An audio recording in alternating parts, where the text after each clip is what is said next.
पहलगाम आतंकी हमले के बाद से ही एक सवाल सभी के मन में है। इस बार मोदी सरकार पाकिस्तान के खिलाफ क्या बड़ा एक्शन लेने वाली है? सर्जिकल और एयर स्ट्राइक हर कोई देख चुका है।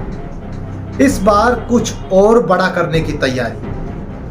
प्रधानमंत्री नरेंद्र मोदी ने इतना तो साफ कर दिया है कि इस बार आतंकियों को कल्पना से भी परे की सजा दी जाएगी। इसी से समझा जा रहा है कि कुछ ऐसा किया जाएगा जो शायद आतंक के आकार सोच भी ना सके। जानकार बताते हैं कि मोदी सरकार पाकिस्तान को सबक सिखाने के लिए 3 विकल्पों के बारे में जरूर सोचे। ये सारे वो विकल्प हैं जो पाकिस्तान को बड़ा नुकसान पहुंचाने की क्षमता रखते हैं। इन विकल्पों के जरिए पूरी दुनिया को एक बार फिर भारत की ताकत का एहसास भी हो जाएगा। विकल्प नंबर 1, पाकिस्तान के टुकड़े किए जा सकते हैं। भारत 1971 की तर्ज पर पाकिस्तान को टुकड़ों में बांट सकता है। कई जानकार मानते हैं कि बलूचिस्तान को पाकिस्तान से अलग सबसे बड़ा झटका दिया जा सकता है। यहां भी डिफेंस क्षेत्र के पूर्व अधिकारी कह चुके हैं कि इस विकल्प के साथ अगर आगे बढ़ा जाएगा तो भारत को बलूच लिबरेशन आर्मी का भी सपोर्ट मिलेगा।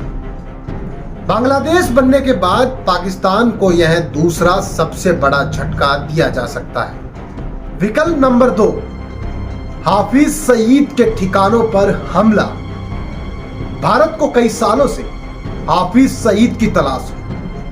वो कहां छिपा बैठा है, इसकी पुख्ता जानकारी कभी नहीं मिल पाई, लेकिन इंटेलिजेंस के इनपुट जरूर है कि वो पाकिस्तान के मुरीदके में छिपा हो सकता है। ऐसे में सेना सीधे मुरीदके में लश्कर के मुख्यालय को निशाने पर ले सकती है। उस एक हमले से आतंकियों के हौसले पूरी तरह से पस्त हो जाएंगे। विकल्प नंबर 3, बहावलपुर में जैश के ठिकानों पर हम। इंटेलिजेंस के ऐसे इनपुट मौजूद हैं जो इशारा करते हैं कि बहावलपुर में कई जैश के कैंप सक्रिय रूप से चल रहे हैं। ऐसे में उन्हें मिसाइल के जरिए निशाने पर लिया जा सकता है। अगर ऐसा कोई भी कदम उठाया जाएगा तो जैश को बड़ा नुकसान झेलना पड़ेगा। वैसे कुछ जानकार पीओके को वापस लेने जैसी बातें भी कर रहे हैं। कई साल पहले एक रिपोर्ट में कहा गया था कि भारत चाहे तो 7 दिनों के भीतर पीओके को अपने कब्जे में ले सकता है। सरकार के कई मंत्री भी समय समय पर इस ओर इशारा कर चुके, लेकिन इस मिशन के लिए समय भी ज्यादा चाहिए,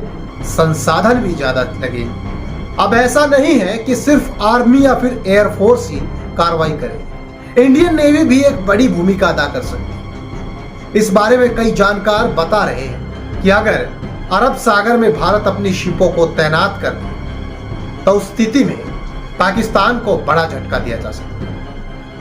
उस तक समय पर ईंधन नहीं पहुंच पाएगा, कई दूसरी चीजों की सप्लाई भी बाधित हो जाएगी। ऐसा कारगिल युद्ध के समय नेवी करके दिखा चुकी। ऐसे में यह विकल्प भी मोदी सरकार के पास खुला है।